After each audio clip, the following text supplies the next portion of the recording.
I moved into a cheap rental with a sealed door in the basement. Now something is walking around wearing my face. I moved into the house on Sycamore Street because it was cheap. That's the honest truth. Rent was half the price of anything else in the area, and I'd just lost my job 2 weeks before signing the lease. I was desperate. Broke. My savings were basically evaporated. So when I found the listing for a 2-bedroom bungalow just a few blocks from downtown at $600 a month, I didn't question it that I should have questioned it. The landlord met me in the driveway the day I moved in. His name was George, mid-60s, wiry, polite, and just a little too eager to hand over the keys. His eyes darted nervously toward the house while we talked, like he was afraid something might overhear us. "There's just one thing," he said, pausing as I reached for the keyring. "The basement. It's old and kind of odd. Probably best to stay out of it." "Odd how?" I asked. He gave a nervous smile. "You'll see what I mean. Don't worry, it's structurally sound. Just stay out of there at night, okay?" I assumed he was just being overly cautious. The kind of guy who thinks a creaky floorboard is a death trap. I nodded, promised not to trip down the stairs, and unloaded my stuff into the house. The place was fine, if a little outdated. Faded wallpaper, yellowed light switches, a weird smell like wet cardboard. But it was clean, and it was mine, for now. I set up my mattress on the floor, unpacked my clothes, and cracked a beer. Life felt a little more bearable. The basement door was in the kitchen, tucked beside the pantry. It was painted the same dull off-white as the walls, but the knob was newer, shiny brass, almost like it had been replaced recently. Curiosity got the better of me around 11 p.m. that first night.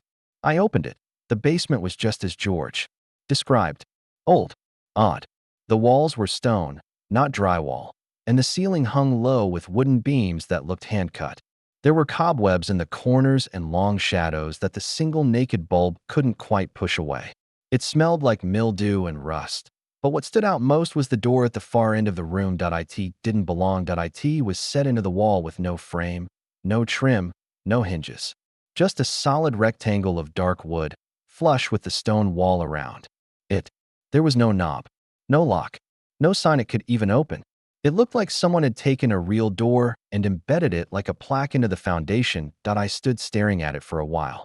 Something about it made me uncomfortable, like when you see a lifelike mannequin in a dark store window, and for half a second you're sure it's a real person. There was a pattern carved into the wood, faint and hard to see in the dim light. Spirals, circles, little runes, or glyphs I couldn't recognize. Some parts were worn smooth, as if touched often. I took a step closer, but the basement light flickered, and in that instant, I thought I saw something shift. Just a tiny movement. A flick of shadow along the edge of the door. I froze. The light came back. I told myself it was nothing, that old wiring could do that, and made a mental note to replace the bulb. But I left the basement quickly. I closed the door at the top of the stairs and locked it, even though I wasn't sure why. That night, around 3 a.m., I woke up to a sound. Knocking. 3 slow, deliberate knocks. Knock. Knock. Knocked. I sat up in bed. The sound was muffled but distinct. Not at the front door. Not the windows. From below. I stared at the ceiling, heart pounding. It came again. Knock. Knock. Knock. Exactly 3. Like it was waiting between each round, listening for me. I didn't sleep the rest of the night. The next morning, I convinced myself I'd dreamed it. That maybe it was the pipes or the house settling. I went to work at a local coffee shop, came home, made dinner, and tried not to look at the basement door. That night, it came again. Knock. Knock. Knocked. I didn't answer. I just pulled the blanket over my head like I was 5 years old again. It's been 5 nights now. Every night, same time, same 3 knocks. But last night, something changed. After the 3rd knock, I heard breathing right beneath my floorboards.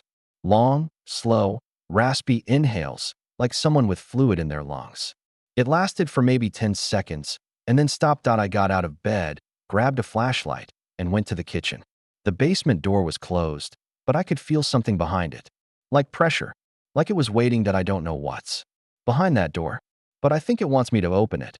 And I think one night soon, it's not going to knock, it's going to come upstairs. The old woman's question, has it started knocking yet? Hit me like a hammer. I stared at her, mouth half open, coffee cooling in my hand. She didn't look surprised. If anything, she looked tired. like someone who'd asked the same question too many times and never liked the answer. Yeah, I finally said. It started a few nights ago. She nodded slowly. Then you're already in it. In what? She didn't answer at first, just shuffled forward until she was at the edge of my porch. You got salt in the house. Salt. Real salt. Of course, not that fancy pink crap. The kind that comes in sacks. I know. Should I? She gave a humorless smile. You should now. Then she handed me a small pouch. Burlap, tied shut with a bit of knotted red twine. It felt heavier than it should have, like it was filled with rocks or something dense. What is this? I asked. Keep it near your bed, she said. Don't open it. Don't throw it out. Don't let anyone else touch it. It's not for the thing behind the door. It's for you. That's not creepy at all. She actually laughed at that, but there was no joy in it. Let me guess, I said. You've heard it too? Not just heard it. I lost someone to it. Her voice dropped to a whisper. The man who lived in your house before you. He wasn't the first. I wanted to ask more. What she meant by lost. What exactly had happened. But she'd already turned to go. One more thing, she said over her shoulder. Whatever it says, whatever it promises, don't talk to it. And with that, she disappeared behind her hedges. That night, the knocking didn't come at 3:03 a.m. It came at 2:46. I woke instantly. Cold sweat on my neck. The room felt heavier, like the air itself was thicker. I sat up, heart pounding, straining to hear, knock, knock, knock. But it was louder this time, less distant. Like the thing wasn't knocking on the basement door anymore. Like it was knocking on the wall under my bedroom floor. I stayed still for a long time. Eventually, the knocking stopped, but the silence that followed was worse, because it wasn't quiet. I could hear something breathing, a faint scrape, like skin against wood. A soft, wet sound, slick and slow, like something crawling through a tight space. And then, a voice, let me in. Except it didn't say it aloud. It said it in my head. I didn't sleep. Not really. Just laid there in a semi-paralyzed state until the light finally started to change. When the sun came up, I got up, grabbed the pouch the old woman had given me, and tucked it under my mattress. Then I made the mistake of going back into the basement. The door at the far wall looked the same, but the stone around it didn't. There were cracks now. Faint, jagged lines spiderwebbing out from the edges of the wood, like pressure was being applied from the other side. Like it had pushed. I almost left it at that. But then I saw the floor, footprints, dark, muddy prints. Starting at the base of the door, they weren't shoe prints. No treads, no soles, just bare feet. Long, narrow, almost human, but wrong. The toes were too long, too spindly, like fingers. They led away from the door, across the concrete floor, up the stairs. I followed them with my eyes. They stopped at the top step, right outside the basement door, and I swear to God, there was one muddy handprint on the kitchen floor, like it had paused, just long enough to brace itself. Before it kept going. I checked every room in the house. Closets, bathroom, under the bed. Nothing, but I still feel it. Watching, not from the basement, from inside the house. Tonight is worse. There's no knocking, no voices, just silence. The kind of silence that makes you realize how loud your house normally is. No hum from the fridge. No creaks in the walls. No wind outside. Just this unbearable stillness. Like the house is holding its breath. I called George again. No answer. Just voicemail. Then I tried the old woman's house, but she didn't come to the door. Her lights were on, but nobody responded to my knocking.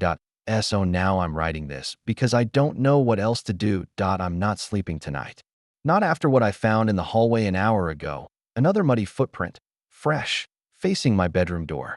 I called George, the landlord, the next morning. I didn't plan to. I had every intention of pretending nothing was wrong, telling myself the knocking was just my overactive imagination. But when I found myself wide awake at 5:14 a.m., staring at the ceiling and flinching at every creak of the house, I caved. I needed answers. The phone rang 5 times before he picked up. Yeah? George, it's me. The tenant at 104 Sycamore. Pause. Is everything all right? His voice was calm, polite, but there was something clipped about the way he said it, like he already knew why I was calling. I have a question about the basement, I said. Another pause. What about it? I didn't want to sound insane, so I said the most logical thing I could think of. There's a weird door at the far end. It doesn't have a knob or hinges, but it looks like a door. Silence. You saw it? He asked, very quietly. Yeah, I said. I mean, it's just kind of built into the wall. Looks old. But at night, I hear. I stopped. I hear something knocking. More silence. Then he exhaled. A slow, deliberate breath that sounded like someone preparing to deliver bad news. Okay. Listen very carefully, he said. Don't touch the door. I didn't, I said quickly. I mean, I got close. Looked at it. But I haven't. Touched it. Good. That's good. What is it? I asked. Is there a crawl space back there?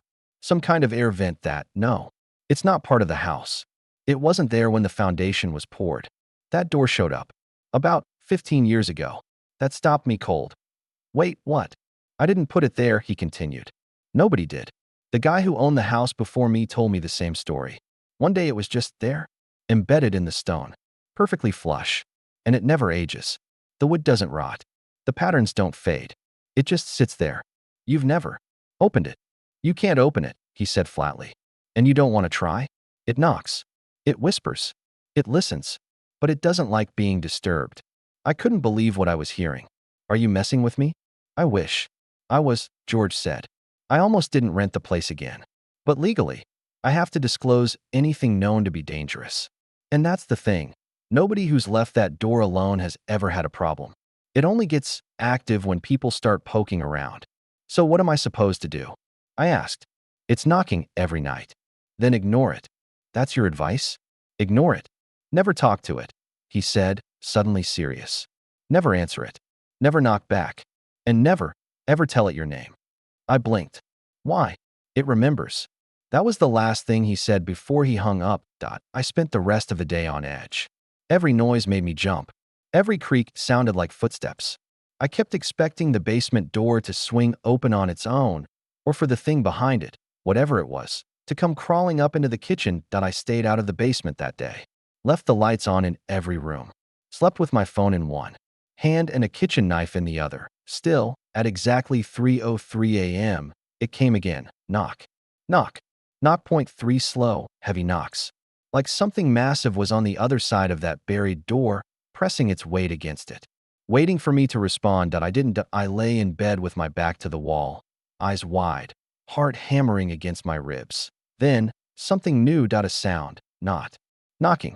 Not breathing. It was my voice. From the basement. Hello. It said. I froze. It was me. My voice. Perfect mimicry. But hollow, distant, like a recording being played through a pipe. Is someone down there? It asked. I didn't answer. I couldn't. My mouth was dry and my body felt like it was made of stone. The voice called out again. Hello? Is someone there? Please. It's cold. Exactly what I'd said the first night I looked into the basement.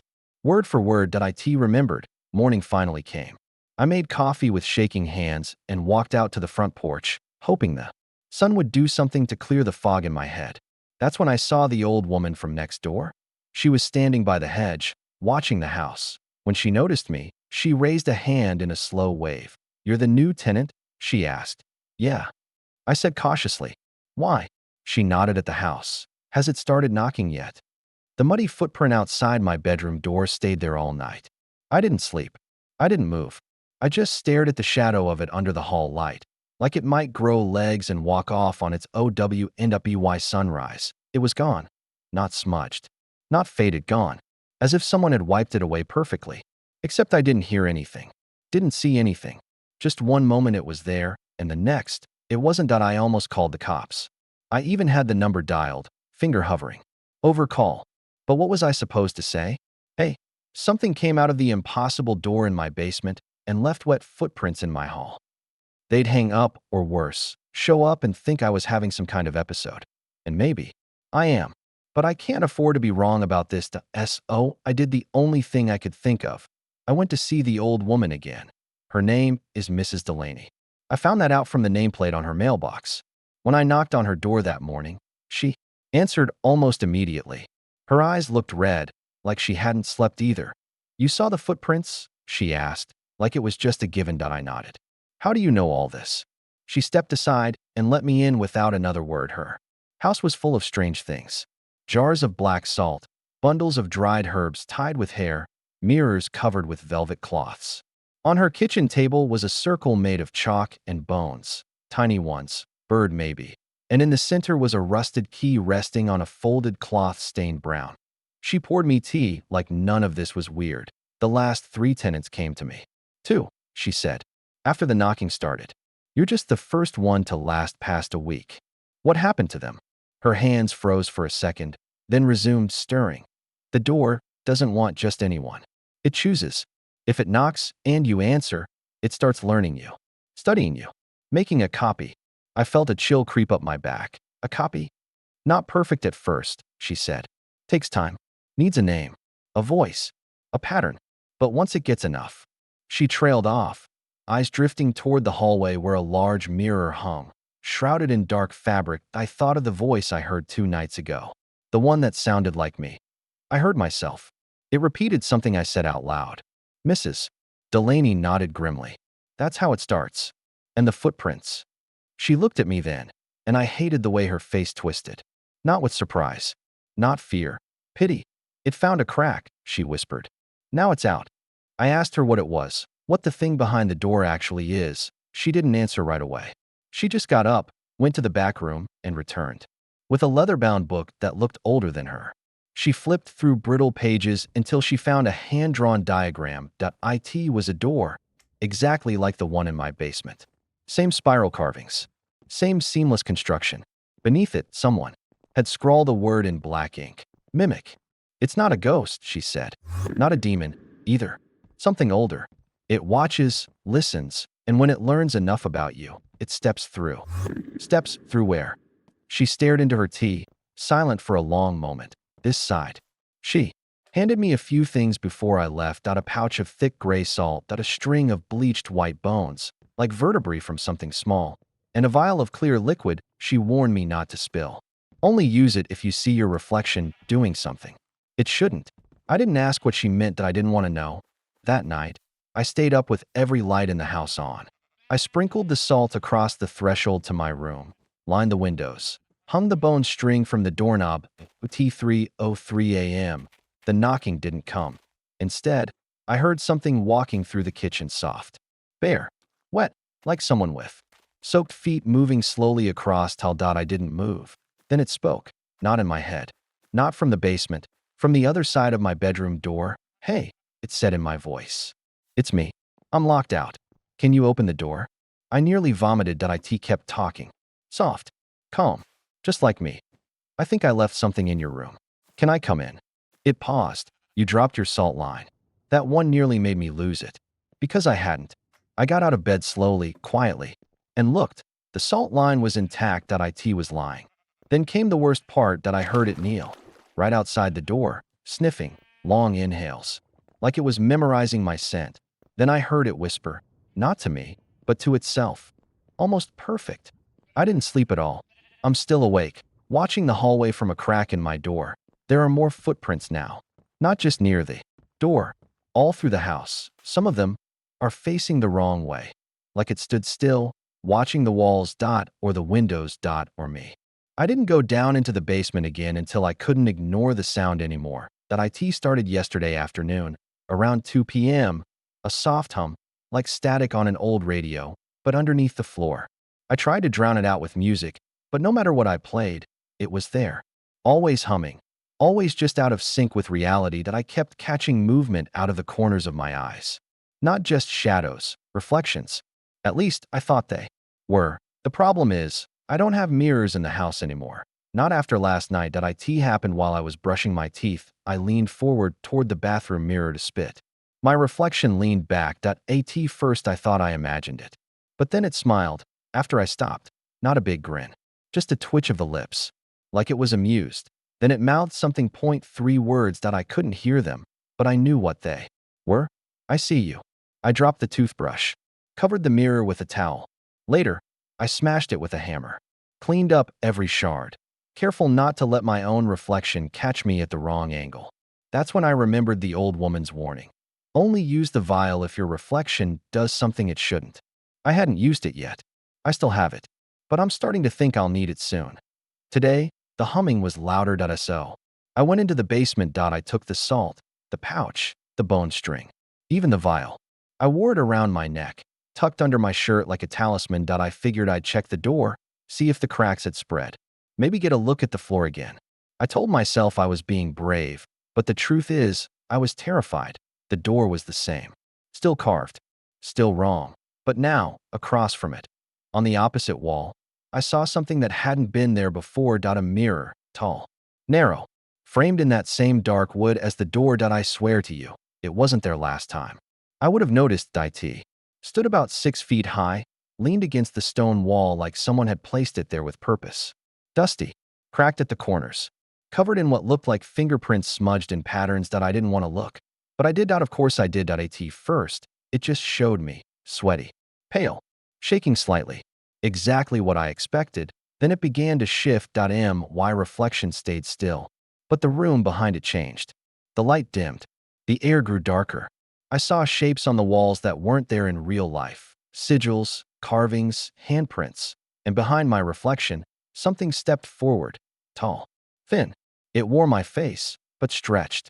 The features distorted, like a wax figure left too close to a flame. Its eyes were too large, too black, and its mouth hung open, smiling far too wide. It placed a hand on my shoulder. I spun around. Nothing there. When I looked back at the mirror, the reflection was still smiling, and now it was moving. My body, but not mine. It reached into its coat pocket and pulled something out. A small red pouch, just like the one the old woman had given me. Then it opened it and pulled out my voice. I don't know how to explain it. It was like watching someone unravel a sound. My voice poured from the pouch like smoke, curling and whispering, forming words I'd spoken in fear over the last few nights. Let me in. I think something got out. It's cold. All of it. Things I'd said alone in my room. Words I thought were mine. The thing in the mirror smiled again, wider this time. Then it said, trade? I dropped the mirror. It didn't shatter. It didn't even wobble. It just stood there, unmoving, unfazed, like it was anchored to the basement itself. And the worst part? The reflection didn't change. Even with no one standing in front of it, the thing was still there, wearing my face, grinning at nothing, watching, waiting. I backed away, half crawled up the stairs, and slammed the basement door. I piled furniture against it, chairs, couch, whatever I could find. Then I checked every mirror in the house, every reflective surface. Even the kitchen faucet caught me once, just a flicker. A grin. I covered it with tape. Now it's dark again. The house feels thinner, like the walls aren't holding back as much as they used to. Like something's pressing in from the edges. I walked past the hallway a few minutes ago and caught my reflection in a framed photo. Just glass, but enough to catch the light. My reflection blinked. I didn't. I think it's learning faster. Now I think the thing in the mirror wants to be me. And if I'm not careful, I think it'll succeed. This is going to sound insane. Worse than everything I've already told you. But I think I made a deal with the thing behind the door. And I think I might have traded someone else's life for mine. After the mirror incident, things got worse. Not louder, not scarier in an obvious way, just quieter. Like the house had gone still, waiting for something. The knocking stopped, no more footprints, no whispers in the walls. That you'd think that would be a relief. But it felt wrong. Like when a storm goes silent before the tornado hits. Then I got the phone call, blocked number. I almost didn't answer. When I did, there was only breathing at first. Shallow, inhuman. Then the voice came through. Mine. Do you want it to stop? I didn't say anything. It repeated the question. Do you want it to stop? And in that moment, I did. God help me, I did. I would have given anything to make the fear go away. To have a single night where I didn't feel like my skin was going. To peel off from dread. I asked, what do you want? The voice replied, a name. I thought it meant mine, but when I asked, you want my name? It said, no, yours is already taken. And then, give me another. I almost ended the call right then, but it knew what I was thinking. The voice on the line laughed, my laugh, and said, you've already chosen. I thought of Mrs. Delaney, of George the landlord, of the people who lived here before me. I thought of that moment, days ago, when the knocking came at my bedroom door, and I froze instead of opening it. And then I thought of Jess. We haven't spoken in over a year. She was the only person I ever lived with. The only person who knew me well enough to recognize when I was unraveling. We had a terrible breakup. She changed her number, Moved states, maybe. But she knew my voice that I don't know why my mind went to her. But I whispered her name out loud. Just once. And the line went dead that I tried to tell myself nothing had happened. That I hadn't just condemned someone else to this thing to save myself. But the moment I said her name, I felt the house shift again. The pressure lifted, the air felt lighter, like something had left. That night, I slept in no nightmares. No voices. Nothing. Just silence. The next morning, I checked my phone. 3 missed calls from an unknown number. 1 voicemail. I played it was static at first. Then breathing. Then a voice. I think you left something behind. Then, a scream. Not mine. Jess's. I tried to call back, but the number didn't exist. I looked up everything I could, old friends, social media, anything to find out where she was. Nothing. Her profiles are gone. Her posts wiped. Old photos still exist, but they look wrong. Like her face was blurred just slightly. Like she was fading from the world itself. And the worst part? I checked my photos. Once she was in. She's not there anymore. Literally not. There. Just empty space where she used to be, like a placeholder that forgot what it was supposed to hold. I don't know where she went, but I think I do. I confronted the mirror again. It's still down there, in the basement. Still standing. Still reflecting something that isn't me. Only this time, it smiled before I got close. And now, it talks without moving its mouth. Just words that arrive in my skull, like dreams you remember too late. 1 for 1. The debt is paid. You are safe now. I screamed at it. Demanded it bring her back. It only tilted its head. Mimicked my voice. Said, we don't undo trades. Then it turned around in the reflection, something I hadn't realized it could do, and walked away. But not into the basement. It walked upstairs, toward my room, toward the world. That it's been 3 days. The house is calm. No more footprints. No. More late-night knocking. But I know it's not over. I see it sometimes, across the street, or in the reflections of passing cars. A shape, always just behind glass. Me. But wrong, smiling, wearing my clothes, watching, like it's waiting to step back in and take the rest of me. I never thought it would end this way. I really believed, somewhere deep down, that I could still fix it. That if I did something big, something irreversible, I could undo the damage I caused. Bring Jess back. Lock whatever that thing is behind. The door for good. That's why I tried to burn the house down. I'll tell you everything. 2 nights ago, I caught my reflection moving again. But this time, not in a mirrored eye in the TV screen. While it was off. I walked past the living room, barely. Glanced at it. But it caught me. My reflection stood still for a second, then tilted its head. Just a fraction off from mine. It lifted its hand and pressed a finger against the inside of the screen. Then it smiled and mouthed something I couldn't hear, but I know what it said. Too late. That same night, I got a letter, slipped under the front door. No stamp. No name on the envelope.